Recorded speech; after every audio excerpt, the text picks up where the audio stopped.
జమ్మూ కాశ్మీర్ పహల్గామ్లో జరిగిన ఉగ్రవాదుల దాడిని సిపిఎం పార్టీగా తీవ్రంగా ఖండిస్తున్నాం.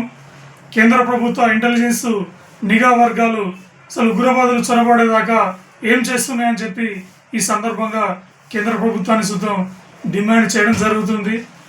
విదేశీ పర్యాటకులే కాకుండా దేశంలో ఉన్న నలుమూలల ప్రజలు సుతం అక్కడికి చూడడానికి పోయే జమ్మూ కాశ్మీర్లో ఉగ్రవాదులు విరుచిగా పడి అమాయక పర్యాటకుల పైన కాల్పులు జరపడాన్ని తీవ్రంగా ఖండిస్తున్నాం. చనిపోయిన వారికి ఎక్స్గ్రేషియాగా కేంద్ర ప్రభుత్వం 50 లక్షల రూపాయలు ఇవ్వాలని చెప్పి ఈ సందర్భంగా మేము ప్రభుత్వాన్ని సూచించడం జరుగుతుంది. అదేవిధంగా క్షతగాత్రులను సుతం వారికి అయ్యే వైద్య ఖర్చులు సుతం కేంద్ర ప్రభుత్వమే భరించాలని చెప్పి ఈ సందర్భంగా సూచించడం జరుగుతుంది.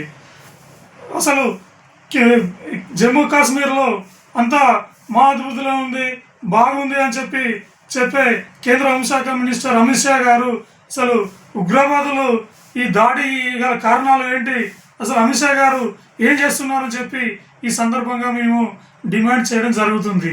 వెంబడే వారి ఉగ్రవాదులను పట్టుకొని వారి సరైన శిక్ష విధించాలని చెప్పి ఈ సందర్భంగా మేము కేంద్ర ప్రభుత్వాన్ని డిమాండ్ చేయడం జరుగుతుంది.